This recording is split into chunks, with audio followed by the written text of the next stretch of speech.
আমি দীর্ঘ একটা সফর করে সরাসরি মসজিদের মিম্বারে এসে বসছি। ইউরোপ থেকে এশিয়াতে এসে জুমা পড়ানো আল্লাহ রাব্বুল আলামিন সহজ করছেন বলে সম্ভব হয়েছে। এই জন্য আল্লাহর কাছে আমিও কৃতজ্ঞ, আলহামদুলিল্লাহ। আজকে আমরা যে বিষয়ে কথা শুনব সে বিষয়ের আগে কিছু কথা আগে বলি। সেটি হচ্ছে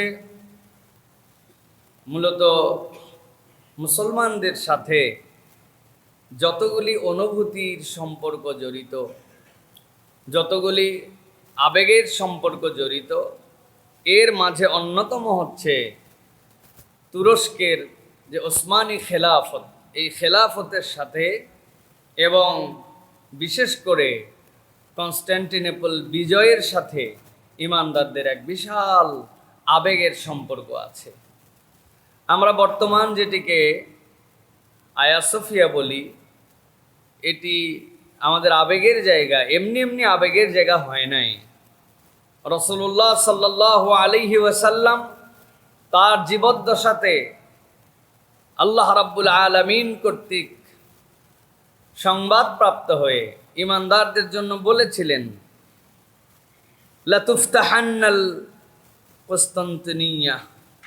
নবী বলছেন, অবশ্যই আমি তোমাদের কাছে ঘোষণা দিয়ে রাখছি যে এই কুসতান্তিনিয়া যেইটা তথা কনস্ট্যান্টিনোপল, এটা বিজয়ী হবে। কিন্তু আল্লাহ নবী বলেছিলেন, ফানিআমাল আমিরু আমিরুহা, যে বিজয়টা নিয়ে আসবে, তার যে নেতৃত্ব দিবে, সে কতই না মহান নেতা। নবীজি সাল্লাল্লাহু আলাইহি সাল্লাম বলেছিলেন, ওয়ালা নি'মাল জাইশু যালিকাল জাইশ, যারা এই কনস্ট্যান্টিনোপল বিজয় করবে সেই সৈনিক দল কতই না উত্তম সৈনিক। সুবহানাল্লাহ। সাহাবায়ে কেরাম মনে মনে আশা রাখতেন যে আমরা এই কনস্ট্যান্টিনোপল বিজয়ে আমরা অংশগ্রহণ করব। একবার মদিনায় ঘোষণা হলো যে মুয়াবিয়ার সময়ে, মুয়াবিয়া রাদিয়াল্লাহু তাআলার সময়ে, যেই কনস্ট্যান্টিনোপল বিজয়ের জন্য, এই ইস্তাম্বুল বিজয়ের জন্য একদল বাহিনী রওনা হবে। এই ঘোষণা শোনার পরে রাসূলুল্লাহ সাল্লাল্লাহু আলাইহি ওয়াসাল্লামের উট যেই বাড়িতে এসে বসেছিল, জলিলুল কদর সাহাবী হযরত আবু আইয়ুব আনসারী রাদিয়াল্লাহু তাআলার বয়স তখন 82 বছরের মতো, একজন বৃদ্ধ মানুষ। কিন্তু তিনি যখন এই ঘোষণা শুনছেন, জালনা দিয়ে বলছেন, বাহিনী দাঁড়াও, আমার নামটা ওই দলের মধ্যে লিখে নাও। সবাই বলছে, আপনি বৃদ্ধ হয়ে গেছেন, আপনি যুদ্ধে কেমনে যাবেন, এত দূর পথ। বারবার মুসলমানরা চেষ্টা করেছে, বিজয় অর্জন করতে পারে নাই। উনি বললেন, তোমরা কি চাও না নবী করিম সাল্লাল্লাহু আলাইহি সাল্লাম যে বলেছেন, ওয়ালা নি'মাল জাইশ যালিকাল জাইশ, এই বাহিনী উত্তম বাহিনী হবে, আমি সেই বাহিনীতে যাই, আমাকে একটু সাথে নাও। আবু আইয়ুব আনসারী রাদিয়াল্লাহু তাআলাকে সাথে নেওয়া হয়েছিল। সেই যুদ্ধে মুসলমানরা অবরোধ করেছিল, আক্রমণ করেছিল, কিন্তু বিজয় অর্জন হয় নাই। ওই যুদ্ধে আইয়ুব আনসারী রাদিয়াল্লাহু তাআলার শরীর খারাপ হয়ে গেল।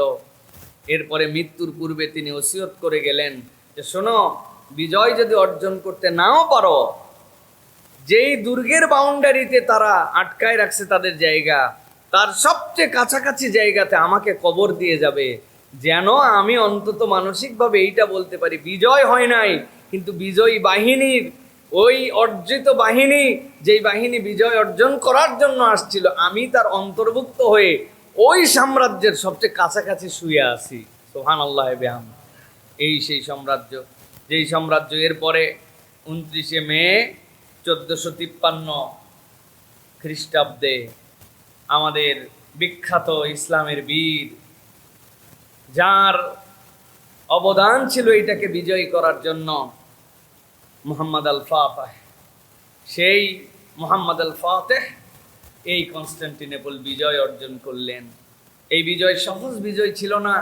ইতিহাস বলছে তার সাথে 60,000-এর মতো সৈন্য ছিল।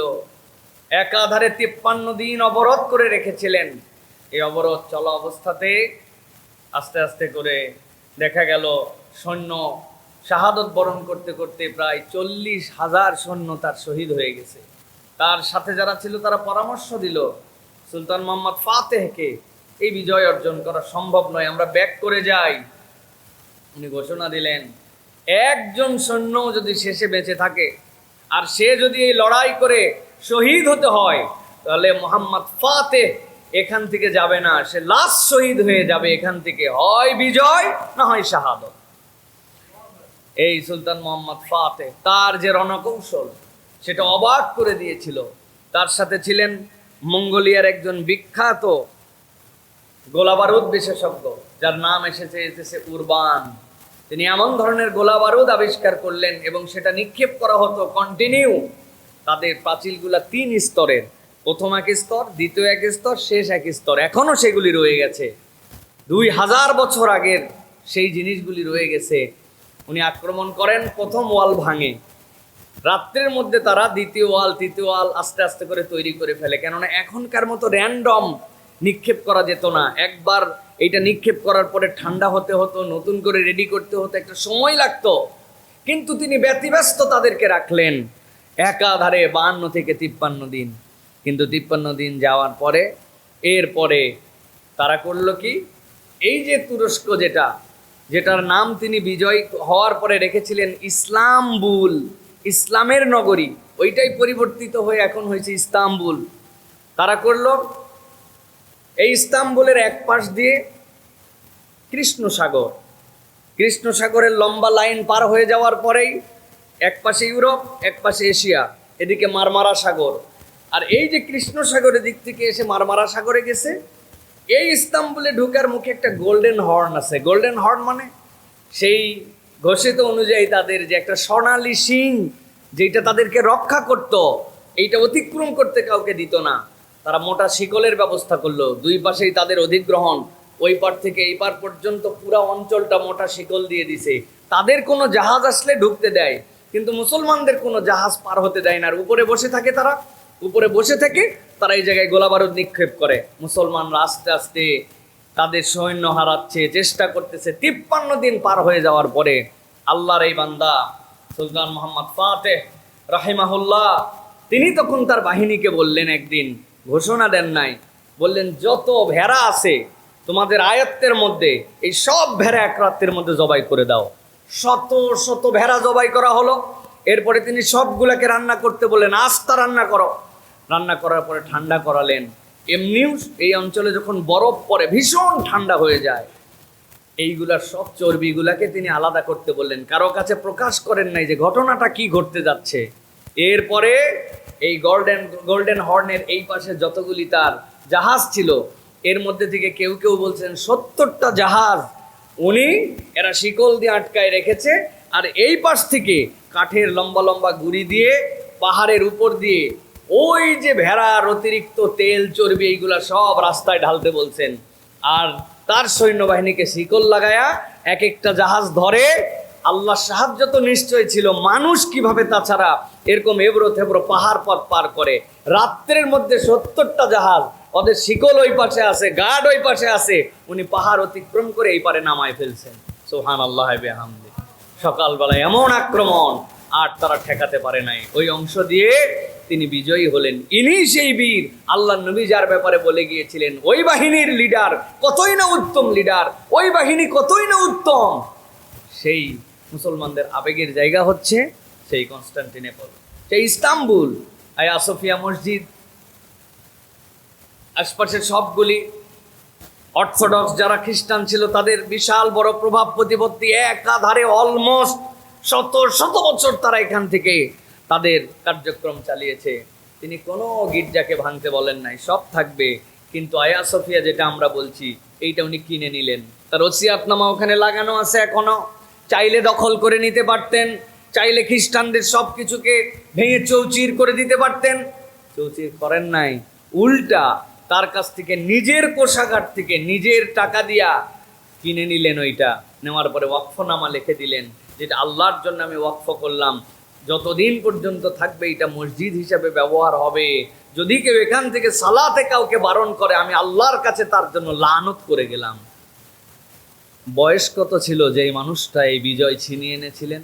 না হলেও তো 60-70 বছর, প্রৌঢ় প্রজ্ঞ, তাই তো না? 21 বছর মাত্র বয়সের একজন তরুণ আল্লাহর নবীর ঘোষিত সেই লিডার হয়েছিলেন। সুবহানাল্লাহ। বয়স হয়ে গেছে আমাদের কত, ইসলামের জন্য আমাদের কতটুকু অবদান, কতটুকু আমরা আল্লাহর জন্য করলাম, কতটুকু আমাদের ডেডিকেশন, এইগুলো কিন্তু আমাদেরকে শিক্ষা দেয় এই কনস্টান্টিনোপল থেকে, এই তুরস্কের ইস্তাম্বুল থেকে।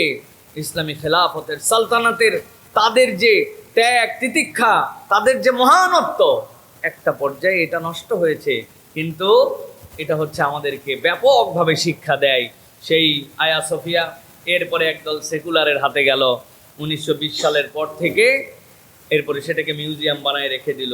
দীর্ঘ সময় প্রায় 90 বছর পরে আবারও 2000 সাল থেকে আবারও সালাত সেখানে শুরু হয়েছে। ভিতরে গেলে অবাক লাগে যে আমাদের একটা স্থাপনা 50-60 বছর হলে পুরাতন হয়ে যায়, 100 বছরের বাড়িতে কেউ থাকবে সাহস দেখাতে পারে না, অথচ 2000 বছর কেমনে দাঁড়ায় আছে। কত আগের প্রযুক্তিতে এক একটা মিনার 10 তলা পর্যন্ত উঁচু করে রেখেছে। সিনান সেই বিখ্যাত তার যে স্থপতিবিদ ছিলেন, তার যে কলা কৌশল, আজ পর্যন্ত অবাক করা সেই বিষয়গুলি আমাদের সামনে এসেছে। আল্লাহ রাব্বুল আমিন এই জন্য বলেছেন ভ্রমণ করো, কুল সিরু ফিল আরদ ফানজুরু কাইফা কানা আকিবাতুল লাযিনা মিন ক্বাবল, তোমাদের আগে যারা ছিল তাদের অবস্থা কি ছিল তোমরা একটু দেখো। আল্লাহ রাব্বুল আলামিন এই ভ্রমণ আমাদেরকে শিক্ষা দিয়েছেন। আল্লাহ রাব্বুল আলামিন এরপরে বলেছেন এই যে ধ্বংসের সভ্যতা আমরা দেখতে যাই, আল্লাহ রাব্বুল আলামিন বলছেন ফাকাল্লা আখাযনা বিযামবিহি, আমি তাদের যে অপরাধের কারণে কিভাবে তাদেরকে ধরেছি এটা তোমরা একটু দেখো, এটা একটু শিখো। এই জন্য প্রিয় ভাইয়েরা, তুরস্ক এবং ইস্তাম্বুল তারা 80-90 বছর ইসলামের ধারে কাছেও ছিল না। তাদের এমন কতগুলো বিষয় আছে আপনি দেখলে অবাক হয়ে যাবেন। ন্যূনতম ইসলাম জানেই না, ভুলাই দেওয়া হয়েছিল। দাড়ি রাখলে তাকে পানিশমেন্ট করা হতো, আলেম ওলামাকে ঝুলায় ঝুলায় মৃত্যুবরণ করায়া কবর দিতে দেয় নাই। এই দিন সেখানে ছিল। বাংলায় তাদের ভাষায় আজান দেওয়া, তো আরবিতে আজান দিলে, আরবিতে সূরা ফাতিহা পড়লে তার জন্য পানিশমেন্ট ছিল। সকল মাদ্রাসা বন্ধ করে দিয়েছিল। কিন্তু কিছু আউলিয়া কেরাম সেখানে ছিলেন যাদের সেই প্রচেষ্টা অব্যাহত ছিল ভেতরে ভিতরে, সেইটার বারুদ তাদের মধ্যে ছিল। আজকে আবার তাদের সুদিন ফিরতে শুরু করেছে। যদিও আপনি যদি অল ওভার দেখেন তাহলে আপনি সব কিছু খুঁজে পাবেন না। ওরা নিজেরাও জানে না অনেকে যে ইসলাম কি জিনিস, কেমনে কি করে। আমি গেছি সুলতান সেলিম, যিনি এই সালতানাতকে খেলাফতের মধ্যে রূপান্তর করছেন, তার কবর জিয়ারত করার জন্য। তো এখানে একজন তার্কিশ ভদ্রলোক বসে আছেন। আগে হচ্ছে মেকানিক্যাল ইঞ্জিনিয়ার ছিলেন, সুন্দর দাড়ি, দেখতে অসাধারণ। উনি জিজ্ঞাসা করছেন যে একজন দোভাষী আমাদের ছিলেন, যে তোমরা কেন এখানে আসছো? আমরা বলছি এখানে সুলতান সেলিম শুয়ে আছেন, তিনি এই সালতানাতকে খেলাফতে রূপান্তর করছিলেন, তার অনেক অবদান ছিল। সকল মাদ্রাসা এইগুলাকে তিনি ফ্রি করেছিলেন। প্রত্যেক মাদ্রাসায় রাষ্ট্রীয় খরচে আলেম নির্মাণের জন্য পৃথিবীর বিভিন্ন প্রান্ত থেকে যত পাণ্ডুলিপি মুসলমানদের ছিল, হাজার হাজার পাণ্ডুলিপি মঙ্গোলিয়ারা যারা ধ্বংস করেছিল, বিভিন্ন সবগুলাকে সংরক্ষণ করে আবার এই জায়গাতে দারুল হিকমা বানানোর জন্য চেষ্টা করেছিলেন। তিনি তো আমাদের জিয়ারতের মুখাপেক্ষী, সুতরাং তার কাছে তো আমরা জিয়ারত করি, তাকে সালাম দেই, তার ভুলভ্রান্তির জন্য আল্লাহর কাছে ক্ষমা চাই। তিনি বলছেন আল্লাহি, তোমরা 1000 মাইল দূর থেকে এসে তার কবর জিয়ারত করে তার জন্য দোয়া করতেছো মাগফিরাতের, আর এইখানেই লোকজন এসে পিকনিক খেয়ে যায়, এই জায়গায় ঘোরাফেরা করে, তারা এই সুলতানকে চেনেই না, সুলতান সেলিমকে জানেই না। এই হচ্ছে মুসলমানদের ইতিহাস এবং ঐতিহ্যের জায়গা। প্রিয় ভাইয়েরা, এই জন্য তুরস্ক আমাদের জন্য অন্যতম একটা ভালো লাগার জায়গা। এমন কোনো জায়গা নাই যেই জায়গাতে ইসলামের কোনো না কোনো একটা, কোনটা ছেড়ে কোনটাতে যাবেন আপনি। এত নিদর্শন, এত বিষয় আশয় তাদের কাছে আছে। সুবহানাল্লাহ বিহামদিহি। আল্লাহ রাব্বুল আলামিন যেন আমাদের হারানো ঐতিহ্যকে আবার ফেরত দিয়ে দেন।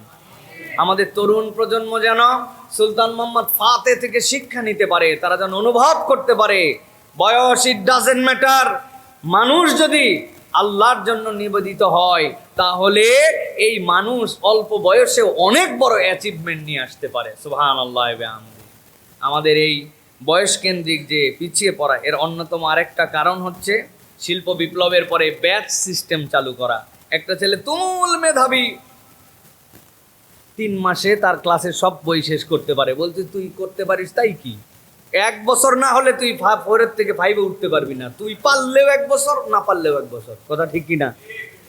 একটা হিদায়া কিতাব একজন পড়ার জন্য কঠিন কিতাব, অনেক সময় লাগে, কারো কারো 1 বছরেও বোঝে না, এত জটিল এবারত, তার ব্যাখ্যা। কিন্তু আল্লাহ এমন লোকও দিছেন 3 মাসে পড়ে ফেলতে পারে। কিন্তু আমাদের মাদ্রাসা সিস্টেম, তুমি হেদায়ার বছরে আসো, কাফিয়ার বছরে আসো, এই বছর পুরা ডি তোমার এর পিছনে লাগানো লাগবে। আগে যারা ছিলেন এই সিস্টেম ছিল না।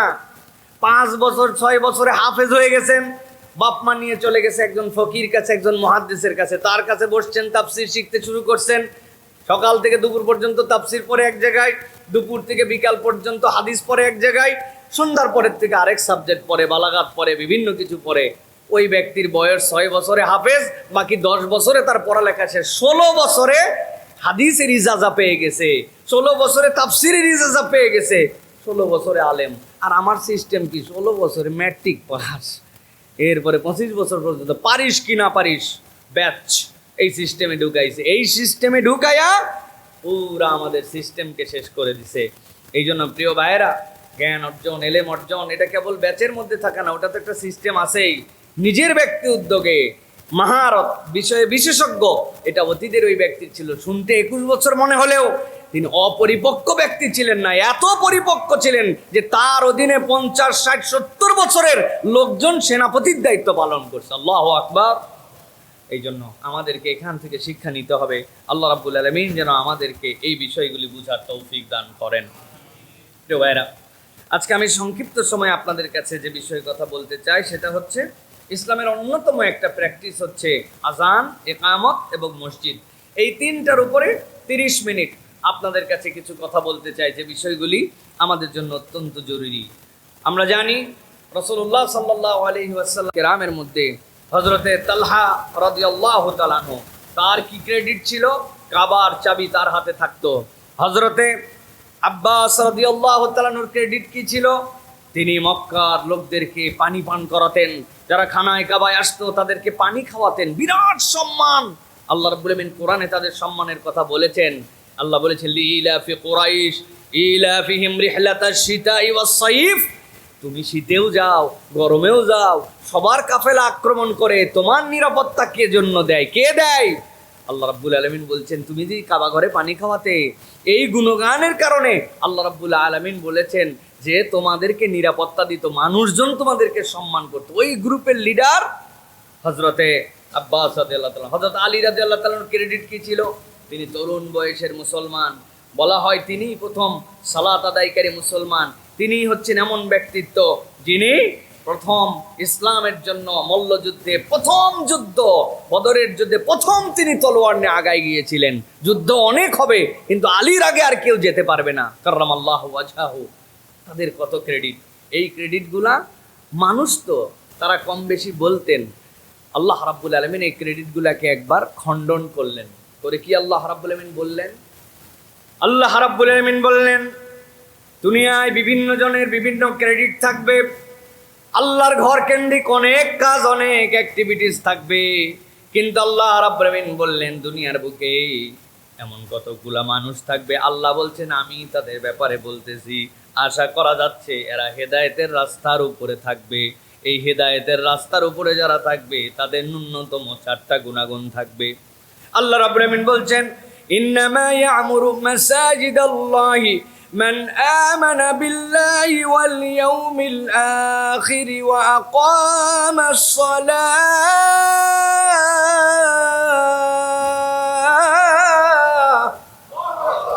আল্লাহ বলছেন নিশ্চয় আল্লাহর ঘর নির্মাণ যারা করবে, কেবলমাত্র ঘোষণা দিলেই হবে না আমি মসজিদের সহায়তাকারী, আমি মসজিদের পাশের বাসিন্দা, আমি মসজিদ নির্মাণের জন্য টাকা পয়সা দিয়ে দিয়েছি, না না না। আল্লাহ বলছেন ইন্নামা ইয়ামুরু মাসাজিদাল্লাহ, আল্লাহর ঘর নির্মাণকারী হিসাবে তোমার পরিচয় যদি তুমি দিতে চাও, 1 নম্বরে আল্লাহ বলছেন আমানা বিল্লাহ, আল্লাহর প্রতি ঈমান আনতে হবে। এই ঈমান কোনো 2 নম্বর ঈমান নয়। বিপদে পড়লে একদিকে দৌড়াও, আর যখন ভালো অবস্থায় থাকো তখন আল্লাহর কাছে থাকো, অথবা আল্লাহকেও ডাকো, সাথে হিল্লাকেও মানো, এরকম ইমান নয়। আমানা বিল্লাহি ওয়াল ইয়াউমিল আখির, আর পরকালে বিশ্বাস তোমার থাকতে হবে। পরকালের বিশ্বাস, আল্লাহ যেখানে আল্লাহর সাথে ইমান যুক্ত করেছেন, আল্লাহর সাথে ইমানের সাথে তো পরকাল আছেই, কিন্তু আল্লাহ রাব্বুল আলামিন আলাদাই জন্য করেছেন। দুনিয়ার কোনো মানুষ ততক্ষণ পর্যন্ত পারফেক্ট হতে পারবে না যতক্ষণ না পরকালের বিষয়ের ইমান তার মধ্যে বলিষ্ঠভাবে নিজের ইমানের জায়গাতে বহিঃপ্রকাশ না ঘটবে। কেউ দেখে না, আল্লাহ দেখে। কেউ হিসাব নিতে পারে নাই, আল্লাহ হিসাব নেবে। হিসাব নেওয়ার একটা দিন আছে। এই ভয় যদি না থাকে, বান্দা আইনের ফাঁক ফোকর যেখানে পাবে সেখানেই বান্দা ধোকা দিবে, ঠিক কি না? আবার দ্বিতীয়টাও বিবেচনা হতে পারে। বহুবার বলেছি, এক ব্যক্তি 5 জন মানুষকে মেরে ফেলেছে। দুনিয়ায় এরকম ইতিহাস আছে না নাই? আবার ধরাও পড়ে গেছে, বিচারও হয়েছে, ওই ব্যক্তির ফাঁসি হয়ে গেছে, আছে না নাই? কিন্তু লোক মারলো 5টা, ফাঁসি হলো 1টা। বিচার কেমনে হইল? একজন বহু লোককে মারার জন্য নির্দেশ দিয়ে দিল, ধুলার মধ্যে উড়ায় দাও, মাইরা দাও, গুলি করে দাও।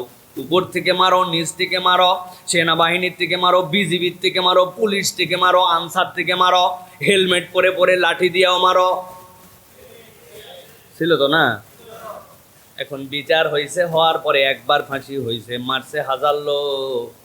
কেমনে বিচার হলো? আল্লাহ বললেন ওই বিচারের জায়গাটাই হচ্ছে ওয়াল ইয়াউমিল আখির। তুমি জানো, যত অপরাধী করো না কেন, সূক্ষ্মাতে সূক্ষ্মভাবে প্রত্যেকটা হত্যার বদলে জীবন দিয়া দিয়া প্রত্যেকবার হত্যা করে করে বিচার বরাবর যিনি করতে পারেন তিনি কে? আল্লাহ বলছেন এটা 2 নম্বর গুণ। 3 নম্বর, ওয়াকামাস সালাতা ওয়া আতাজ যাকাতা ওয়া লাম ইয়াখশা ইল্লাল্লাহ।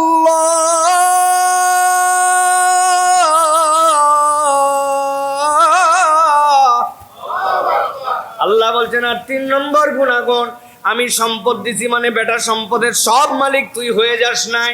আমি আল্লাহ তোকে সম্পদ দিলাম, ওই সম্পদ থেকে আল্লাহর যে অংশ আছে ওইটুকুকে তুমি আল্লাহর জন্য ব্যয় করে দাও। ওয়াতাজ যাকাত, আর আল্লাহ সর্বশেষ বলছেন ওয়ালাম ইয়াখশা ইল্লাল্লাহ, আল্লাহ ছাড়া কাউকে ভয় করে না। আল্লাহ বলছেন এই গুণ আছে যার, আল্লাহর ঘর নির্মাণ করার যোগ্যতা আছে তার। সুবহানাল্লাহ।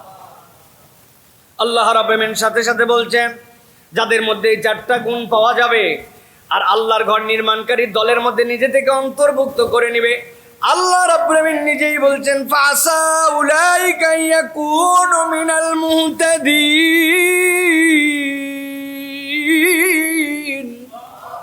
আল্লাহ বলছেন আশা করা যায়, আশা করা যায় যারা হেদায়েত প্রাপ্তদের নাম আল্লাহর কাছে উঠায় নিছে, আল্লাহ রাব্বুল আলামিন এই গুণ থাকার কারণে ওই বান্দাগুলোকে আল্লাহর হেদায়েত প্রাপ্ত দলের মধ্যে লিখে নিবে।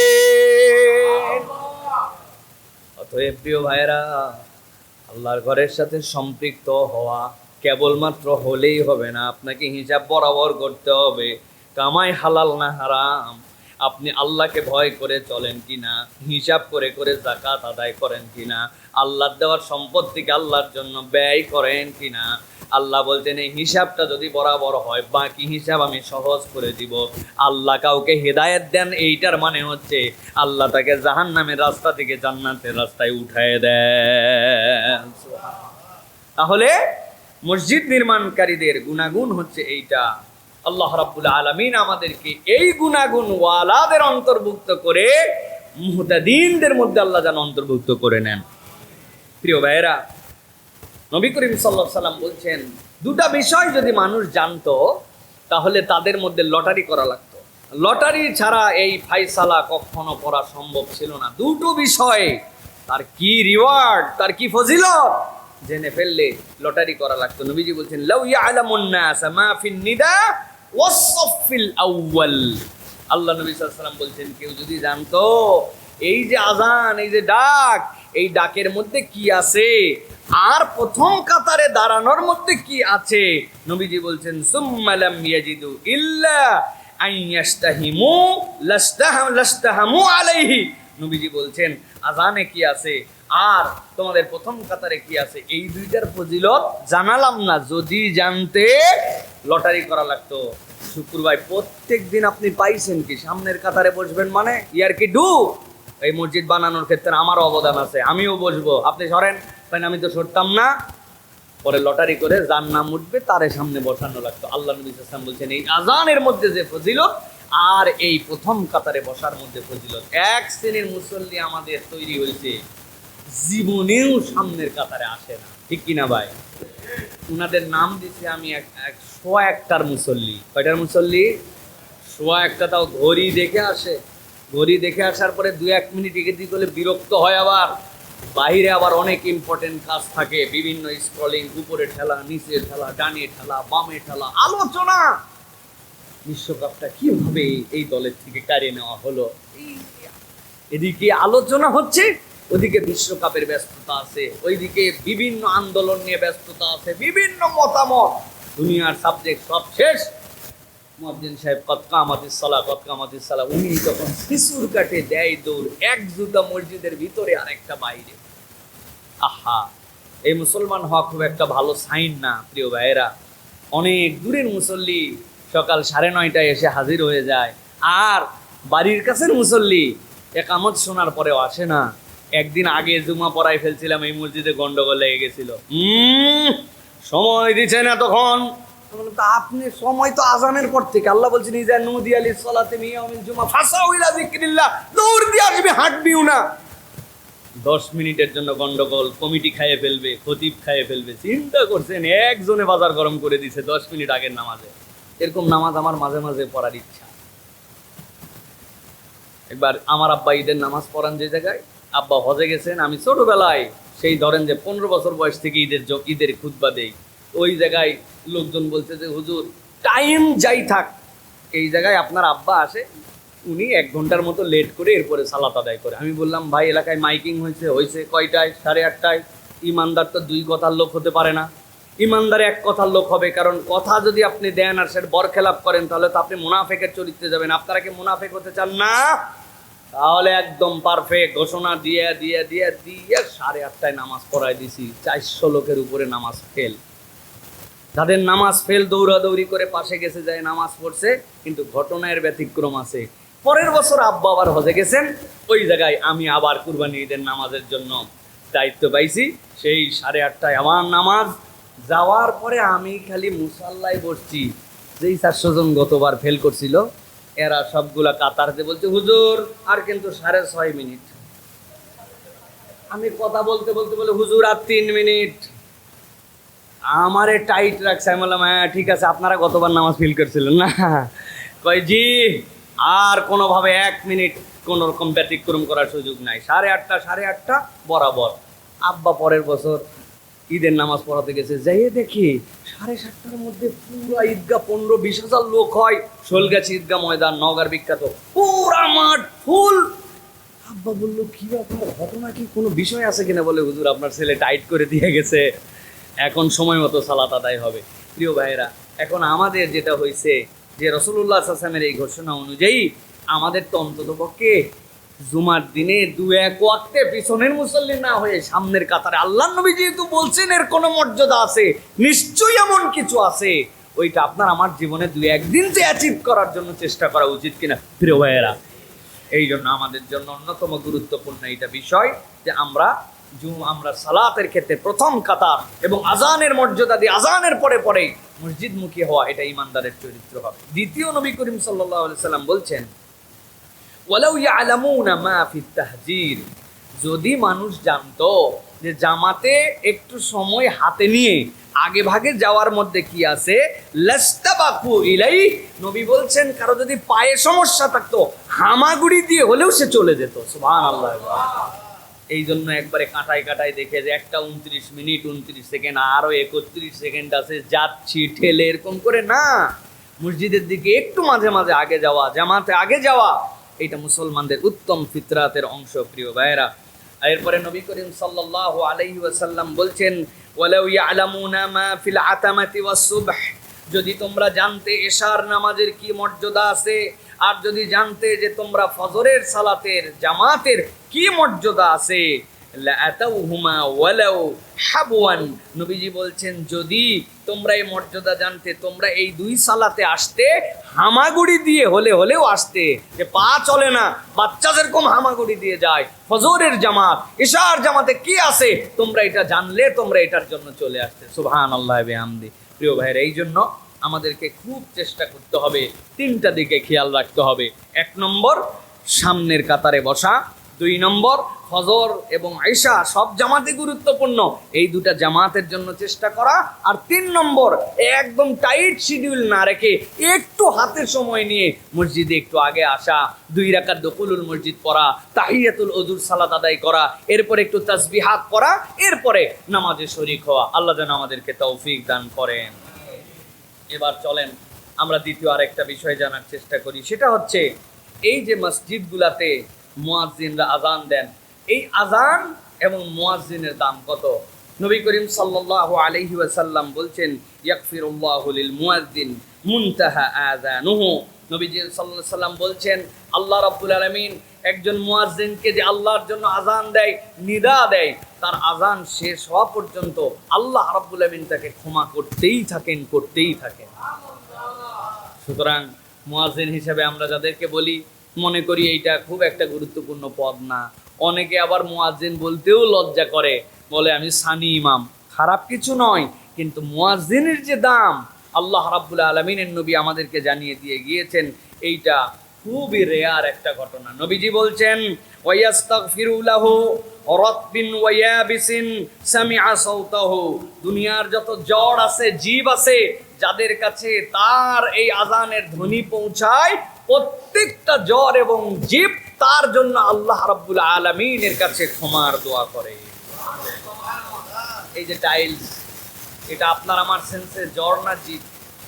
জ্বর। এই যে মাইকের স্ট্যান্ড, এটা জ্বর না জীব? এই যে কাপড় চুপড় পরে আছে, এটা জ্বর না জীব?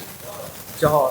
জীব তো দেখতেছি মশা মাছি এইগুলা, কিন্তু আল্লাহ নবী বলছেন তুমি জানো না, ইউসাব্বিহু লিল্লাহি মা ফিস সামাওয়াতি ওয়া মা ফিল আরদ। আসমান জমিনে যা আছে, এর ভিতরে যা আছে, তোমার মেক সেন্সে তুমি বলতেছো জ্বর, আল্লাহর কাছে তার একটা ভিন্ন হাইসিয়ত আছে। প্রত্যেকে আল্লাহর জন্য তাসবিহ করে। যারাই তাসবিহ করে জ্বর এবং জীবের মধ্যে থেকে মুয়াজ্জিন যখন আজান দেয়, ওই মুয়াজ্জিনের জন্য তারা আল্লাহর কাছে দোয়া করে। সুবহানাল্লাহি বিহামদিহি। প্রিয় ভাইরা, এখন আমাদের মুয়াজ্জিন যারা আছেন বাংলাদেশে, এটাও একটা কঠিন ব্যাপার। সেটি হচ্ছে আমাদের মুয়াজ্জিনদের আজানগুলি বিশুদ্ধ হওয়া দরকার। আমাদের বাঙালি আজান খুব সাংঘাতিক কিছু আজান আছে। আলহামদুলিল্লাহ অনেক মুয়াজ্জিনরাই সুন্দর আজান দেন, কিন্তু অনেক আজান কঠিন আজান হয়। আমি অনেক জায়গার অনেক আজান শুনছি, তার মধ্যে সবচেয়ে কঠিন আজান শুনছি কুষ্টিয়া অঞ্চলে কিছু আজান। আমরা জানি নুন সাকিনের মধ্যে গুন্না হয়, মিম সাকিনের মধ্যে গুন্না হয়, কিন্তু লামের তাসদিদের মধ্যে গুন্না করতে পারা কঠিন ব্যাপার। একদিন দেখে আজান দিচ্ছে এক মুয়াজ্জিন, আমি চিন্তা করলাম, ইয়া সালাম, আল্লাহর মধ্যে কিভাবে গুন্না করে? গাড়ি থামায় আবার শুনলাম, যেন মনে ভুল শুনছি কিনা, দেখি না এইরকম ভাবেই চালায় যাচ্ছে উনি। আলহামদুলিল্লাহ, আজান তো আজান, সমালোচনার জন্য নয়, বরং কেউ তাকে আন্তরিকভাবে হয়তো বলে দেয় নাই। ওই মসজিদের ইমাম সাহেবেরই হয়তো দেখা যাচ্ছে অনেক সুন্দর তেলাওয়াত, উনি যদি একদিন আদর করে ডেকে বলতেন যে বাবাজি এইভাবে একটু সুন্দর করে আজান দেওয়া দরকার, তাহলেই কিন্তু তিনি দিতেন। কিন্তু ওরে বাবা, মাঝে মাঝে কিছু আজান শুনতে পাই, হাইয়া আলারে সালা। হাইয়া আলারে সালা কি জিনিস ভাই? আছে কিন্তু এরকম মুয়াজ্জিন, উনাকে কেউ একদিন আদর করে বলে নাই, অথবা এই চাকরিটাকে এমন একটা লেভেলে নিছে যে ভালো পারে সেই জায়গায় যায় না, কারণ মুয়াজ্জিন সাহেবের এমন একটা বেতন তাকে দেওয়া হয়, এইটা ফকির মিসকিনও নিতে লজ্জাবোধ করবে হয়তো, অথচ সেই বেচারি হয়তো দায়িত্ব পালন করে যাচ্ছেন, কারণ এটা তো কোনো মর্যাদা নেই, এটার কোনো দাম নাই। অথচ আল্লাহ রাসূল বলতেছেন এর থেকে সম্মানিত কোনো দায়িত্ব নেই। সুবহানাল্লাহ। সুতরাং মুয়াজ্জিনকে সম্মানিত করা এটা আমাদের জন্য দায়িত্ব। এখন অনেকেই চিন্তা করতে, হাই সুবহানাল্লাহ, আমরা সবাই মিলে টাকা দিলাম, আর এই মুয়াজ্জিনের জন্য জ্বর জীব দোয়া করতেছে, যতক্ষণ যত লম্বা আজান দিচ্ছে ততক্ষণ তার ক্ষমার দোয়া চলছে, তো আমাদের হবে কি? ঠিক সাহাবায়ে কেরাম নবী করিম সাল্লাল্লাহু আলাইহি ওয়াসাল্লামের কাছে এরকমই একটা অ্যাপ্রোচ করেছেন, ইয়া রাসূলুল্লাহ, আমরা তো সবাই মুয়াজ্জিন না, তাহলে এখন আমরাই সব কেমনে পাবো? 2-1 দিন নয় শখ করে আজান দেওয়া যায়, কিন্তু আমরা তো মুয়াজ্জিন না। নবী করিম সাল্লাল্লাহু আলাইহি ওয়াসাল্লাম বললেন, ডোন্ট ওয়ারি, টেনশন করো না। একজন মুয়াজ্জিন যদি আজান দেয়, তার যতক্ষণ আজান আল্লাহ তাকে ক্ষমা করে দেন। দুনিয়ার যত জড় জীব সকল প্রাণী তার জন্য আল্লাহর কাছে ক্ষমার দোয়া করে। সাধারণ মুসল্লি, মা বোন, ঘরে থাকা দূরে থাকা সকলেই তোমরা কি সওয়াব পেতে চাও? নবী করিম সাল্লাল্লাহু আলাইহি ওয়াসাল্লাম শিখিয়ে দিচ্ছেন, ক্বালা রাসূলুল্লাহ সাল্লাল্লাহু আলাইহি ওয়াসাল্লাম, ইযা সামি'তুমুন নিদা ফাকুলু মিসলা মা ইয়াকুলুল মুয়াজ্জিন। যখনই তোমরা মুয়াজ্জিনের ডাক শুনবা, তুমিও মুয়াজ্জিন যা বলে তুমিও তাই বলো। মুয়াজ্জিন বলছে আল্লাহু আকবার, আল্লাহু আকবার, আপনি তখন বলছেন আল্লাহু আকবার, আল্লাহু আকবার। আপনি তখন মনোযোগের সাথে এটা বলছেন। নবীজি বলছেন, সে যদি বলে আশহাদু আল্লা ইলাহা ইল্লাল্লাহ, আপনি আস্তে করে বলছেন আশহাদু আল্লা ইলাহা ইল্লাল্লাহ। আপনি যদি তার সাথে বরাবর শেষ করেন, মান ক্বালা মিসলা মা ক্বালা হাযা ইয়াকিনান মিন কলবিহি দাখালাল জান্নাহ। আল্লাহ নবী বলছেন, মুয়াজ্জিন যা বলে সে বিশ্বাসের সাথে, ইয়াকিনের সাথে, অন্তর থেকে যদি ওইটাই বলে, আল্লাহ তাকে এর বিনিময়ে জান্নাতে ঢুকায় দিবে। কত মা বোন আছেন জীবনে, তো মহিলাদের জন্য আল্লাহ নবী সাল্লাল্লাহু আলাইহি ওয়াসাল্লাম এই দায়িত্বই দিয়ে যান নাই, কিন্তু তিনি কি করবেন? তিনি ঘর থেকেই সওয়াব পেতে পারেন, দোকান থেকে সওয়াব পেতে পারেন, হাঁটতে হাঁটতে সওয়াব পেতে পারেন। একটা আজানের অন্তত পক্ষে, যেটা আপনার সবচেয়ে নিকট, সেই আজানের উত্তরটুকু দিলেই হক আদায় হয়ে যাবে। এই জন্য আমাদের মা বোনেরা, আমাদের মুরব্বীরা কিন্তু আগে বাংলাদেশে বলতো, এই আজান হচ্ছে চুপ কর, বলতো না? একটা আদব ছিল, এই আজান হচ্ছে মাথায় কাপড় দে। কাপড় দে মানে কি? হয়তোবা ঘরের মধ্যে আছেন, কাপড় দিলে মনে পড়বে যে এখন উত্তর দেওয়া লাগবে। এই যে একটা আদব ছিল, এইগুলা, এই জিনিসগুলো আমাদের মধ্যে থেকে আস্তে আস্তে উঠে যাচ্ছে প্রিয় ভাইরা। এই জন্য এই আমলটুকু আমরা করার জন্য চেষ্টা করব ইনশাআল্লাহ। আল্লাহ যেন আমাদেরকে তৌফিক দান করেন প্রিয় ভাইরা। এরপরে যেটা বলবো, আজানের জবাবে আমাদের দুইটা ক্ষেত্রে আরেকটু সতর্ক হতে হবে। যেরকম আমাদের আল্লাহু আকবার, আল্লাহু আকবার, আশহাদু আল্লা ইলাহা ইল্লাল্লাহ, আশহাদু আল্লা ইলাহা ইল্লাল্লাহ, আশহাদু আন্না মুহাম্মাদার রাসূলুল্লাহ সাল্লাল্লাহু আলাইহি ওয়াসাল্লাম। ঠিক আছে তো? ঠিক আছে না? না, আশহাদু আন্না মুহাম্মাদার রাসূলুল্লাহ, আশহাদু আন্না মুহাম্মাদার রাসূল। এরপর আপনি সাল্লাল্লাহু আলাইহি ওয়াসাল্লাম বলেন, হাইয়া আলাস সালাহ, লা হাওলা ওয়ালা কুওয়াতা ইল্লা বিল্লাহ। তাই তো? হাইয়া আলাস সালাহ, হাইয়া আলাস সালাহ, তারপরে লা হাওলা ওয়ালা কুওয়াতা ইল্লা বিল্লাহ, এরকম হাদিস আসছে। কিন্তু আল্লাহ নবী বলছেন মিসলা মা ইয়াকুল, তুমি যা বলেছে মুয়াজ্জিন তুমি তাই বলো। এরপরে আপনি হাইয়া আলাস সালাহর সাথে এইটা বলতে পারেন, হাইয়া আলাল ফালাহর সাথে এটা বলতে পারেন, কিন্তু মুয়াজ্জিনও যা বলে আপনি তার অনুসরণ করে মুকাব্বিরের মতো আপনি তাই বলবেন। এটা হচ্ছে আমাদের জন্য অত্যন্ত গুরুত্বপূর্ণ প্রিয় ভাইরা। এরপরে যেটা বলবো সেটি হচ্ছে, আমরা কম বেশি জানি, কিন্তু আমাদের মধ্যে থেকে এই আমলও কমে গেছে। নবী করিম সাল্লাল্লাহু আলাইহি ওয়াসাল্লাম বুখারীর হাদিসের মধ্যে বলছেন যে, তোমরা কি আমার শাফাআত পেতে চাও? যদি আমার শাফাআত পেতে চাও, সুপারিশ মানে কি? সুপারিশ মানে হচ্ছে আল্লাহ রাব্বুল আলামিন, মান যাল্লাযী ইয়াশফাউ ইনদাহু ইল্লা বিইজনিহি, আল্লাহর কাছ থেকে অনুমতি চেয়ে সুপারিশ করবে। নবী করিম সাল্লাল্লাহু আলাইহি ওয়াসাল্লাম সিজদায় পড়ে যাবেন, আল্লাহ ডাক দিয়ে বলবেন, ইরফা রাসাকা ইয়া হাবিবি ইয়া মুহাম্মদ, আপনার মাথা ওঠেন। এরপরে আপনি সুপারিশ করেন, পারমিশন দেওয়া হলো। আপনি যার জন্য সুপারিশ করবেন, আল্লাহ তার সুপারিশ গ্রহণ করবেন। সুবহানাল্লাহ। ভুল বোঝার কোনো কারণ নাই। নবীজি নিজের ইচ্ছায় সুপারিশ করবেন না, আল্লাহ তাকে পারমিশন দিবেন। কিন্তু নবীজি বলছেন, আমার সুপারিশটা কি পেতে চাও? মান ক্বালা হিনা ইয়াসমাউন নিদা, যখন আজান হয়ে গেল, এরপরে ওই ব্যক্তিটা আল্লাহর কাছে যদি এই কয়টা কথা বলে, আল্লাহুম্মা রাব্বা হাযিহিদ দাওয়াতিত তাম্মাহ, এই পূর্ণ যে আহ্বান, এটার মালিক তো তুমি আল্লাহ। ওয়াস সালাতিল কাইমা আতি মুহাম্মাদানিল ওয়াসিলাতা ওয়াল ফাদিলা, আল্লাহ মুহাম্মদ সাল্লাল্লাহু আলাইহি ওয়াসাল্লামকে আপনার নৈকট্য দান করেন, আপনি তাকে মর্যাদা দান করেন। ওয়া বা'আথহু মাকামান মাহমুদানিল্লাযী ওয়া'আদতা, আপনি যে ওয়াদা করেছেন নবীকে মাকামে মাহমুদ দিবেন, এটা যে কি মর্যাদা আল্লাহ গোপন করে রেখেছেন। কেউ কেউ বলেছেন এটার একটা মর্যাদা হবে এইটা, আল্লাহ রাব্বুল আলামিন হাসরের ময়দানে যেরকম সবাইকে তার সামনে দেখতে পাবেন, নবীজিকে এমন জায়গায় বসাবেন তিনিও তার সকল উম্মতকে সামনে দেখতে পাবেন। আল্লাহ নবী বলছেন, এই দোয়াটা যদি করো, আল্লাহুম্মা রাব্বা হাযিহিদ দাওয়া التامة والصلاة القائمة آتي محمدا الوسيلة والفضيلة والدرجة الرفيعة وبعثه مقاما محمودا الذي وعدته আল্লাহ নবী সাল্লাল্লাহু আলাইহি ওয়াসাল্লাম বলছেন হাল্লাত লাহু শাফাআতি ইয়াউমাল কিয়ামাহ, এই দোয়া যদি কেউ করে কিয়ামতের দিনে তার জন্য সুপারিশ করা আমার উপরে হালাল হয়ে গেল। সুতরাং সালাতের পরে এই দোয়া শিখবো এবং পড়ার জন্য চেষ্টা করব। পারবো তো ইনশাআল্লাহ? এর আগে দরুদ শরীফ পড়া, পরে দরুদ শরীফ পড়া, এর সাথে এটাও আমাদের সালাফদের আমলের থেকে এসেছে। সুতরাং চলতে ফিরতে কত আমল আমাদের মধ্যে আছে যেগুলো আমাদের মধ্যে একসময় ছিল, এখন আমাদের ব্যস্ততার মধ্যে আর নাই। অবশ্য সকলের তো আবার নবীজির সুপারিশ যে লাগবে এরকম প্রয়োজনও নাই। সবার কি লাগবে নাকি ভাই? ঠেকা আছে নাকি সবার? আমাদের যে পরিমাণ আমল আখলাক সেই সব দিয়া পার করে ফেলবো, একদম উষ্টায় ফেলবো মনে করতেছে। এত সোজা না। আল্লাহর রহমত আর রাসূলুল্লাহ সাল্লাল্লাহু আলাইহি ওয়াসাল্লামের শাফাআত, এই দুইটা সমন্বয় যখন হবে, ওই বান্দার ঘোষণা তখন লেখা হয়ে যাবে, ওমান যুহজিহা আনিন নার ওয়া উদখিলাল জান্নাতা ফাকাদ ফাজ। এই ব্যক্তিকে জাহান্নাম থেকে নিষ্কৃতি দিয়ে দেওয়া হলো, জান্নাতে যাওয়ার পারমিশন দেওয়া হলো। ওই দিন বলতে পারবো এনাফ, আলহামদুলিল্লাহ। সুতরাং এই জন্য এই সালাতের পরের দোয়াটা আমাদের জন্য বেশি বেশি, আজানের পরের দোয়াটা আমাদের জন্য বলতে হবে। প্রিয় ভাইরা, আমরা আজানের দোয়ার মধ্যে ইন্নাকা লা তুখলিফুল মিয়াদ একটা বলি না, এটা কিন্তু হাদিসের অংশের মধ্যে নাই। নিশ্চয় তুমি প্রতিশ্রুতির ব্যতিক্রম করো না, এইটা আমাদের নিজেদের ক্রিয়েট করা। সুতরাং এইটা আমাদের না বলা ভালো।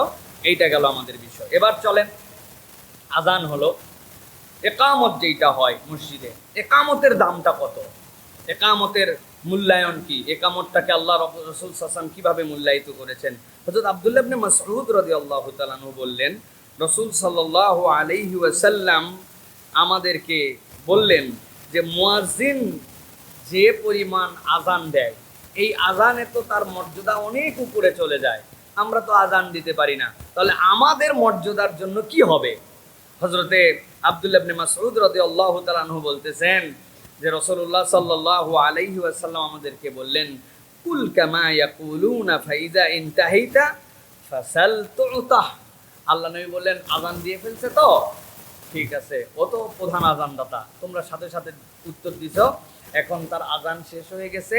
আল্লাহ নবী করিম সাল্লাল্লাহু আলাইহি ওয়াসাল্লাম বলেন, এখন তোমাদের জন্য একটা সুযোগ হচ্ছে, এই আজানের পরে যে একামত, একামতের আগ পর্যন্ত তোমরা আল্লাহ রাসূল সাল্লাল্লাহু আলাইহি ওয়াসাল্লাম বলছেন ফাসাল, আল্লাহর কাছে চাও, তুতাহু, তোমাকে যা চাইবে আল্লাহ তাই দিবেন। এই জন্য বাইনাল আযানি ওয়াল ইকামা, এইটা হচ্ছে ইমানদারদের জন্য দোয়া কবুলের যতগুলো অপরচুনিটি, এটা হচ্ছে তার জন্য অন্যতম গুরুত্বপূর্ণ। বিশেষ করে তালিবুল ইলম যারা, তাদের জন্য এটা ভেরি ইম্পর্টেন্ট টাইম। একদম কায় মনোবাক্যে, কোনো ওয়াক্তে দাঁড়ায়া, কোনো ওয়াক্তে বসে, কোনো কথা নাই, 5-7 মিনিট সময় নিয়ে এটার জন্য আল্লাহর কাছে দোয়া চাইতে হবে। প্রিয় ভাইরা, কেননা আল্লাহ রাব্বুল আলামিন, নবী করিম সাল্লাল্লাহু আলাইহি ওয়াসাল্লাম তিরমিজির মধ্যে আসছে, লা ইউরাদ্দু দুআ ওয়া ফি রিওয়ায়াতিন আদ-দাওয়াতু বাইনাল আযানি ওয়াল ইকামা ফাদউ। আল্লাহ নবী বলছেন, তোমাদের দোয়া ফেরত দেওয়া হয় না আজান এবং একামতের মধ্যে। অতএব আমি নবী নির্দেশ দিলাম, আল্লাহর কাছে চাও রে বান্দা, আল্লাহর কাছে চাও। সুবহানাল্লাহ বিহামদি। তাহলে দোয়া কবুলের অন্যতম সময় কোনটা? আজান এবং একামতের এই সময়টুকু। আমরা অনেক সময় মসজিদে আগে ভাগে আসি, আসার পরে তেমন কোনো কাজ থাকে না, বসে থাকি, আর মাঝে মাঝে মাথা তোলে 26 সেকেন্ড, আবার খানিকক্ষণ পরে 3 সেকেন্ড, মুয়াজ্জিন সাহেব আসতে হয়তো 10 সেকেন্ড লেট করছে। মসজিদে খাকার দেওয়া, কি ব্যাপার হুজুর, ডিজিটাল করি, ডিজিটাল টাইম আসেন না, 10 সেকেন্ড। আপনার সুযোগ 10 সেকেন্ড পরে একামত হইছে, একামত 10 সেকেন্ড পরে, মানে আপনার আরেকটু চাওয়ার আল্লাহর কাছে সুযোগ আছে। এই জন্য প্রিয় ভাইরা, এটাকে আমাদের গুড অপরচুনিটিস হিসেবে নিতে হবে। পারবো তো ইনশাআল্লাহ? আগে জানতাম না, আজকে হয়তো জানছি। আল্লাহ যেন আমাদেরকে বোঝার তৌফিক দান করেন। মা বোনদের জন্য কি হবে? যারা ঘরে সালাত আদায় করেন, উনার নিকটবর্তী মসজিদের যে আজান হয়েছে, আর উনি বাড়িতে যখন জামাত শুরু করবেন, এর আগ পর্যন্ত আল্লাহ তার এই সুযোগ দান করে দিয়েছেন। সুবহানাল্লাহ। এর জন্য একবারে মসজিদে চলে আসতে এরকম না, আপনি দোকানে অপেক্ষা করতে পারেন 15 মিনিটের সময়, আল্লাহর কাছে দোয়া করতেছেন, কাজও করতেছেন। আল্লাহ, আজান আর একামতের এই সময়টুকু তুমি দোয়া কবুল করো। রব্বুল আলামিন, তুমি আমার এই হাজতগুলো পূরণ করে দাও, আমার অভাব দূর করে দাও, আমার এই ঋণটা মিটায় দাও, আমার বাচ্চা কাচ্চা কথা শোনেন, আল্লাহ কথা শোনার ব্যবস্থা করে দাও, আমার আব্বা আম্মার হায়াত দারাজ করে দাও, আল্লাহ আমার জীবনে হেদায়েত নসিব করে দাও, তোমার দ্বীনের জন্য আমার দিলকে তুমি আল্লাহ সাবেত করে দাও, আল্লাহ এর উপর ইস্তেকামত দান করো। হচ্ছে দোয়া করতে থাকতেছেন, আপনার খেয়াল কি? আমার নবী বলে গেছেন এই সময় দোয়া কবুল হয়, তুমি দোয়া করো। আমি আমার নবীর সুন্নত মেনে আমি দোয়া করতেছি, আল্লাহ তুমি আমাকে ফিরাই দিও না। সুবহানাল্লাহ। পারবো ইনশাআল্লাহ। প্রিয় ভাইরা, আজানের জবাব কিন্তু দুই ভাবে। একদল চিন্তা করছে মাশাআল্লাহ হুজুর আজকে বলে দিছে, তোমরা তাই বলো, মিসলামা ইয়াকুলুল মুয়াজ্জিন। আমি একেবারে দোকানে বসে আল্লাহু আকবার আল্লাহু আকবার পুরাটা বলছে, বসে দেখো ওই সময় কোনো কাজও করি নাই, কিন্তু জামাতে আসে নাই, হবে তো না? উত্তর দিয়ে দিছে না। আজানের উত্তর দুই ভাবে, একটা মুখে আর একটা ফিজিক্যালি জামাতে শরীক হওয়ার মাধ্যমে। প্রিয় ভাইরা, এরপরে যেটা বলবো প্রিয় ভাইরা, মসজিদ নির্মাণ এবং মসজিদের কল্যাণের সাথে জড়িত হওয়া, এইটার ফজিলত কি আমরা কম বেশি জানি। তারপর আরো একবার বলি, মান বানা মসজিদান ইয়াবতাগি বিহি ওয়াজহাল্লাহ, আল্লাহর সন্তুষ্টির উদ্দেশ্যে কেউ মসজিদ নির্মাণ করেছে, নির্মাণের সাথে শরীক হয়েছে, বানাল্লাহু লাহু বাইতান ফিল জান্নাহ, সহিহ বুখারীর হাদিস, আল্লাহ তার জন্য জান্নাতে একটা ঘর নির্মাণ করে দিবেন। সুতরাং কেউ যদি আল্লাহর ঘর নির্মাণে সহযোগিতা করেছে, একজন মানুষ তো আল্লাহর ঘর একাই বানাতে পারে না। আমি একটু ইট দিয়ে শরিক হয়েছি, আমি একটু টাকা দিয়ে শরিক হয়েছি, আমি এক বস্তা সিমেন্ট দিয়ে শরিক হয়েছি, মসজিদের রংটা অনেক দিন হয়ে গেছে, যা আমি একটু রং কিনে দিছি, আমি 2টা লেবারের টাকা দিয়ে দিছি। এই যে স্টেনলেস স্টিলগুলো কতদিন ধরে চলতেছে, কত হাতে কেমন জানি মরিচা পড়ে গেছে, 1000 টাকা দিয়ে একটা লোক নিয়ে আসছি, ভাই এগুলো সব পলিশ করে দিত ভাই, আল্লাহর ঘরটা যেন সুন্দর হয়, এটা যেন স্টেবিলিটি বাড়ে। এই যে আপনি যা যা আল্লাহর জন্য সহযোগিতা করেছেন, বাথরুমের ময়লা দেখে চিল্লাচিল্লি করছেন না করে, পকেটের টাকা দিয়ে নিজের বাড়ির জন্য একটা হারপিক কিনছি, মসজিদের জন্য একটা হারপিক কিনে দিয়ে গেছি, আল্লাহর ঘর পরিষ্কার পরিচ্ছন্ন থাকুক, সুগন্ধি। আমার জন্য কত কিনলাম, মসজিদের জন্য একটা এয়ার ফ্রেশনার কোনোদিন হাদিয়া দিলাম না, মসজিদকে বরাবর কিনতে হয়। নিজের বাড়ির জন্য কত কিছু কিনলাম, আমি মসজিদের জন্য একটু সুগন্ধির জন্য ব্যবস্থা করি। এই যে উঁচু থেকে নিচু সব জায়গাতে মন চাইছে কত জায়নামাজ আছে মসজিদের ওয়াকফ করা, ঠিক আছে, একটা লাইন নিয়ে চলে গেছি, যাওয়ার পর দেখি ধুয়ে দিছি আমি আমার বাড়ির থেকে। মসজিদ নির্মাণের সাথে যারা সংশ্লিষ্ট হবে, লিইবতিগাই ওয়াজহিল্লাহ, আল্লাহর সন্তুষ্টির জন্য, বানাল্লাহু লাহু বাইতান ফিল জান্নাহ, তার এই পরিশ্রমের কারণে আল্লাহ রাব্বুল আলামিন তাকে জান্নাতে ঘর নির্মাণ করে দিবেন। সো আমাদেরকে এইটা চেষ্টা করতে হবে প্রিয় ভাইরা। মসজিদে সুগন্ধ করার আলাদা একটা ফজিলত আছে, মসজিদকে সুগন্ধ রাখা, মসজিদকে একটা কি বলবো প্রাণবন্ত একটা পরিবেশ রাখা, এটা রাসূল সাল্লাল্লাহু আলাইহি ওয়াসাল্লাম তাদের জন্য আলাদা মর্যাদা ঘোষণা করেছেন। এটা আমরা অনেকেই জানি না। মসজিদ নির্মাণের কথা অনেকেই জানি, মসজিদে ঢোকার সময় হাতে আতর দিয়ে নিজের গায়ে লাগাই সুগন্ধ করা জানি, মসজিদ সুগন্ধ করা এটা একটা ইটসেলফ ইবাদত। নবীজি বলছেন, আমার রাসূলুল্লাহ সাল্লাল্লাহু আলাইহি ওয়াসাল্লাম বিবিনাইল মাসাজিদ ইদওয়ারি ওয়া আন তুনাযাফা ওয়া তুতায়্যাবা, নবী সাল্লাল্লাহু আলাইহি ওয়াসাল্লাম বলছেন, তোমরা বিভিন্ন মহল্লায় মহল্লায় মসজিদ বানাও, মসজিদকে পরিষ্কার পরিচ্ছন্ন রাখো, মসজিদকে তুতাইয়াব, মসজিদকে তোমরা সুগন্ধিত করো। সুবহানাল্লাহ ওয়া বিহামদি।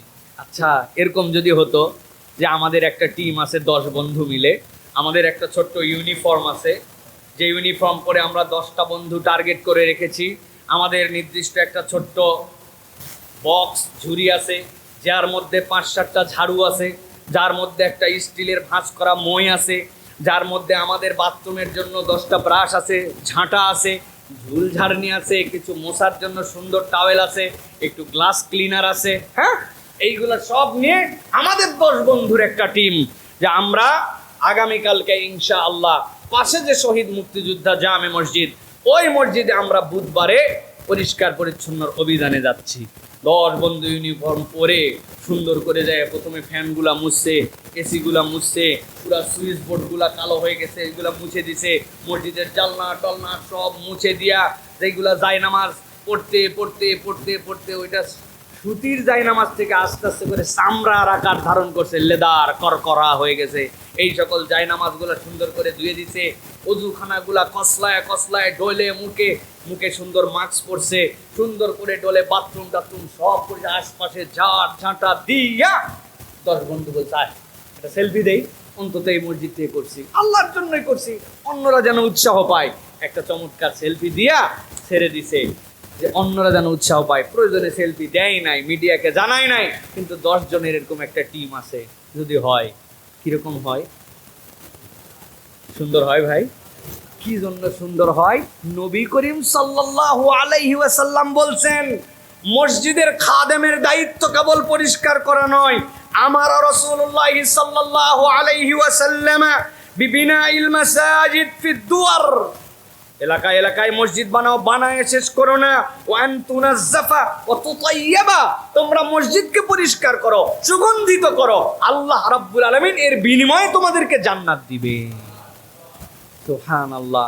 এই উদ্যোগ আমরা জীবনে কোনো দিনও আমাদের মন চায় নাই, আমরা কোনো দিনও এটা নেই নাই।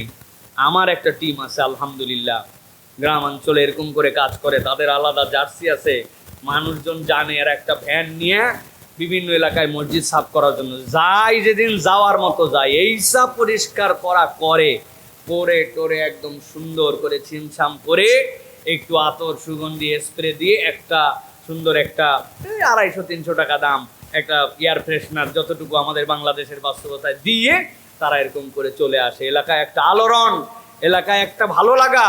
ওই টিমের মেম্বার হতে চায় এখন ভাই। ওই মসজিদে সাফ করার সময় আমাকে নেননি, বেশি লোক হলে তো গেজাগেজি হয়ে যায়। ওই জন্য আগে তুমি বিগত 7 দিন ফজরের নামাজ পড়ছো কিনা? বাবা, মসজিদ সাফ করার পার্টির মধ্যে নাম লাগাইছো, নামাজ পড়ে না, এই গ্রুপ হবে না। আগে 7 দিনের রিপোর্ট দে, ফজরে আসছি, তাহলে আগামী সপ্তাহে চান্স পাবি। আলহামদুলিল্লাহ, এরকম করে কিছু কাজ হচ্ছে। আপনারাও এরকম করে উদ্যোগ নিতে পারেন। মন চায় না ভাই?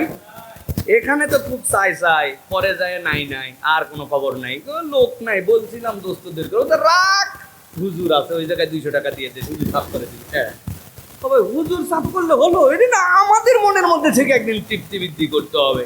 আমরা একদিন করলাম, আল্লাহ যেন আমাদেরকে তৌফিক দান করেন। প্রিয় ভাইরা, এরপরে যেটা আপনাদের জন্য বলবো সেটা হচ্ছে, নবী করিম সাল্লাল্লাহু আলাইহি ওয়াসাল্লাম একটা বিষয়ে গর্ব করতে নিষেধ করেছেন। সেটা কি? যে মসজিদ নিয়ে যেন তোমরা গর্ব করো না। হ্যাঁ, মসজিদের গর্বটা কি? আমাদের মসজিদের মতো মসজিদ হয় না, হোয়াট এ ডেকোরেশন, টাইলস দেখে আসিস।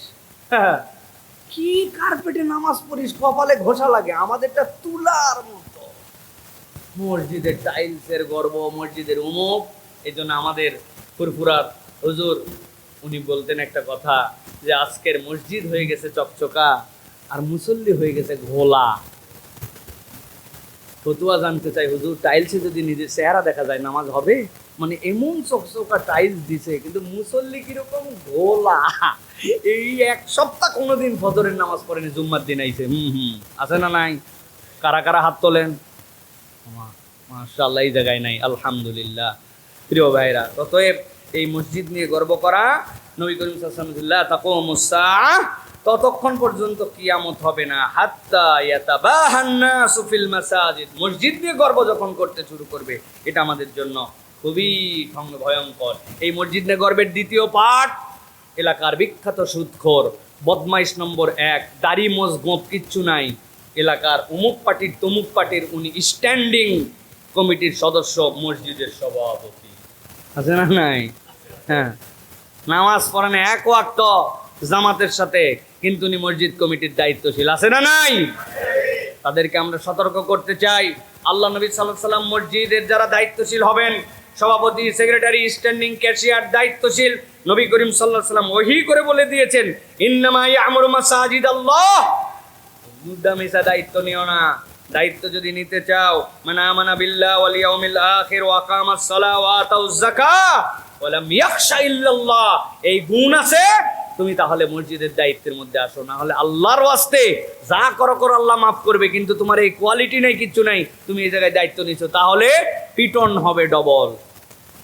কি বলছি মনে আছে তো? চোর চুরি করছিল, চোরের তো মায়ের আছেই, কিন্তু পুলিশের ড্রেস পরে চুরি করছে। হ্যাঁ, তাহলে মার এক পর্যায়ে হবে যে বদমাইশ, তুই পুলিশ না পুলিশের ড্রেস পরছিস। চুরির মায়ের তো আছে, ড্রেস পরারও মায়ের আছে, ঠিক কিনা? তো তুমি ভাই নামাজ কালাম না পড়ো, আল্লাহর কাছে মাপ নিতে পারবা, কিন্তু তুমি আবার ভুয়া ড্রেস লাগাই আর সভাপতি সেক্রেটারি আবার গল্প দেয়, আমি 3টি মসজিদের সভাপতি। এই সকল আগাইল্লা কাজ করতে কে বলছে? এই জন্য প্রত্যেক মসজিদের সভাপতিকে পাঞ্জাকানা মুসল্লি হতে হবে। এলাকায় বাড়ি হলে ফজরের নামাজ 40 দিন টানা জামাতে পড়া তার জন্য গুরুত্বপূর্ণ। যদি পারে সভাপতি, না হলে ইমাম সাহেব স্বয়ং সভাপতি। ঠিক আছে না? আল্লাহ যেন আমাদেরকে বুঝ দান করেন। প্রিয় ভাইয়েরা, এরপরে যেটা আপনাদের কাছে বলি প্রিয় ভাইয়েরা, মসজিদের কতগুলো বিধিনিষেধ আছে। আজকে শেষ পয়েন্ট এইটা, সেটি হচ্ছে মসজিদকে জুমার দিনে সুগন্ধিত আলাদা করা, এটার বিষয়ে হাদিসের নির্দেশনা আছে। হারানো কোনো বিষয়ের ঘোষণা দেওয়া যাবে না মসজিদে, নিষেধাজ্ঞা আছে। ক্রয় বিক্রয় মসজিদের ভিতরে চলবে না। শরীয়তের যে হুদুদ, এটাও মসজিদের ভিতরে বাস্তবায়ন করা যাবে না, হুদুদ মসজিদের বাইরে বাস্তবায়ন হবে। সুন্দর পোশাক, সুগন্ধি লাগায় মসজিদে আসা, এটা তো রসুন, অন্যান্য গন্ধ জিনিস যেগুলো খাওয়ার পরে দুর্গন্ধ লাগে, এইগুলা মুখের তরকারি এমন গন্ধ, যেই গন্ধ, এই গন্ধ নিয়ে দুর্গন্ধ নিয়ে আসা যাবে না। তবে সিগারেট যারা খান তারা খেয়ে আসতে পারবেন। এটা তো পেঁয়াজ রসুনের সাথে নবী করিম সাল্লাল্লাহু আলাইহি ওয়াসাল্লাম তো সিগারেটের কথা বলে নাই, তাই না? আল্লাহ রাব্বুল আলামিন হেদায়েত দান করুক প্রিয় ভাইরা। এরপর আরেকটা জিনিস আছে, আপনি মোজা পরছেন, মোজা পরে এমন দুর্গন্ধ, আপনি আপনার গন্ধ খুঁজে পান না, কিন্তু আসার পরে জুতা খুলে ভিতরে ঢোকার পরে বাপ রে বাপ, এইটা অনেক মানুষের মধ্যে আছে। বি কেয়ারফুল, নিজের জুতার গন্ধ নিজে কেউই চায় না, কিন্তু সতর্ক থাকি না আমরা। এটা কিন্তু খুবই গুরুত্বপূর্ণ আমাদের একটা বিষয়, এটা আমাদেরকে মনে রাখতে হবে প্রিয় ভাইরা। এরপরে মসজিদের আদবের মধ্যে 2 রাকাত সালাত না পড়ে মসজিদে না বসা। হযরত আবু হুরায়রা রাদিয়াল্লাহু তাআলা থেকে হাদিসের মধ্যে আসছে, আবু কাতাদা রাদিয়াল্লাহু তাআলা বলেছেন, মা মানাআকা আন তারকা রাকাতাইন ক্বাবলা আন তাজলিসা, তোমাকে কে নিষেধ করলো যে তোমার বসার আগে 2 রাকাত নামাজ না পড়ে তুমি মসজিদে এসে ধাপ করে বসে পড়লে? আমাদের অনেকে আছেন মসজিদে আগে এসে জামার হাতা টাতা ঠিক করার জন্য বসে চুল টুল ঠিক করে তারপরে উঠে দাঁড়ায় 2 রাকাত নামাজ পড়ে। নামাজ হবে, সওয়াবও হবে, কিন্তু মসজিদের তাহিয়া হিসেবে বসার আগে সালাত আদায় করা, এটা হচ্ছে সুন্নাহ। এই আমল আমাদের জন্য করা উচিত প্রিয় ভাইয়েরা। এরপরে যে বিষয়টি বলবো সেটি হচ্ছে প্রিয় ভাইয়েরা, আমাদের জন্য এই যে মসজিদে আমরা আসি, এই মসজিদে আসার পরে আমাদের জন্য আরেকটা আমল খুবই গুরুত্বপূর্ণ, সেটা হচ্ছে অজু যদি আমরা করে থাকি তাহলে অজুর পরে 2 রাকাত করা আর মসজিদের তাহিয়াটা দেওয়া। আমাদের মুসলমানের সাথে যদি মুসলমানের দেখা হয় তাহলে মুসলমানদের তাহিয়াটা কি বলেন তো ভাই? আসসালামু আলাইকুম ওয়া রাহমাতুল্লাহ। এখন মসজিদে আপনি ঢুকে কি মসজিদকে সালাম দিবেন? না। নবী আকরাম সাল্লাল্লাহু আলাইহি সাল্লাম বলেছেন, মসজিদে ঢুকে 2 রাকাত সালাত যদি কেউ আদায় করে তাহলে আল্লাহর ঘরকে সালাম দেওয়া হয়ে যায়। সুবহানাল্লাহ। তাহলে বসার আগে সালাত আদায় করে ফেলবেন। এখানে একটা ছোট্ট মাসালা আছে, আপনি ঢুকছেন, তাকায় দেখছেন 1:30টায় নামাজ, আর মাত্র 1 মিনিট আছে, তাহলে 2 রাকাত তো সালাত আমার আদায় করলে আমার ফরজের সাথে সম্পৃক্ত হওয়া কঠিন হবে। তখন মাসালা হচ্ছে আপনি আর বসবেন না, এই 40-50 সেকেন্ড একটু দাঁড়ায় থাকবেন, থেকে ইমামের সাথে আপনি সালাতে শরীক হয়ে যাবেন, আপনার ফরজও আদায় হবে, তাহিয়ার সওয়াব আপনার মধ্যে পেয়ে যাবেন ইনশাআল্লাহ। এটা আমাদের জন্য চেষ্টা করতে পারে। একটু যদি সময় থাকে তাহলে প্রত্যেক ওযুর পরে 2 রাকাত সালাত আদায় করা। রাসূল আরবি সাল্লাল্লাহু আলাইহি ওয়াসাল্লাম মিরাজের থেকে আসার পরে বেলাল রাদিয়াল্লাহু তাআলাকে জিজ্ঞাসা করেছিলেন, আল্লাহ আমাকে জান্নাতের ডেমনস্ট্রেশন দেখাইছে, বেলাল তুমি কেমনে হাঁটো আমি জানি, তোমার খরম চললে কেমন টকাস টকাস শব্দ হয়, এটা আমার মুখস্থ আছে, তোমার খরমের শব্দ কানে শুনে আসছি, কি করো বলো, কি করো বলো? ইয়া রাসূলুল্লাহ আপনি যা বলেন তার বাইরে আমি কি করব? কিচ্ছুই করি না, না কিছু একটা করো। ইয়া রাসূলুল্লাহ আমি যখনই ওযু করি চিন্তা করি, ওরে সুবহানাল্লাহ, আল্লাহ ছোট্ট আমল দ্বারা, আমি ছিলাম নাপাক, আমাকে আল্লাহ পাক বানায় দিলেন, আমি নামাজের অনুপযুক্ত ছিলাম, আল্লাহ আমাকে নামাজের উপযুক্ত বানায় দিলেন। ইয়া রাসূলুল্লাহ যখনই আমি ওযু করি তখনই আমি 2 রাকাত সালাত আদায় করে ফেলি। নবী করিম সাল্লাল্লাহু আলাইহি ওয়াসাল্লাম বলে, আল্লাহ তোমার এই আমল এত পছন্দ করে, দুনিয়ার বেলাল জান্নাতে যাওয়ার আগে তার পায়ের শব্দ আল্লাহ মুহাম্মদ সাল্লাল্লাহু আলাইহি ওয়াসাল্লামকে শোনায় দিয়েছেন। সুতরাং তাহিয়াতুল ওযু, তাহিয়াতুল মসজিদ, এইগুলো আমরা একটু বেশি বেশি করার জন্য চেষ্টা করব প্রিয় ভাইরা। আর মসজিদে ঢোকার ক্ষেত্রে দোয়াটা পরে মসজিদের মধ্যে ঢুকবো, বিসমিল্লাহ আলহামদুলিল্লাহ ওয়াসসালাতু ওয়াসসালামু আলা রাসূলিল্লাহ আল্লাহুম্মা ইফতাহলি আবওয়াব রাহমাতিক। বিসমিল্লাহ বলেন, আলহামদুলিল্লাহ ওয়াসসালাতু ওয়াসসালামু আলা রাসূলিল্লাহ আল্লাহুম্মা ইফতাহলি আবওয়াবা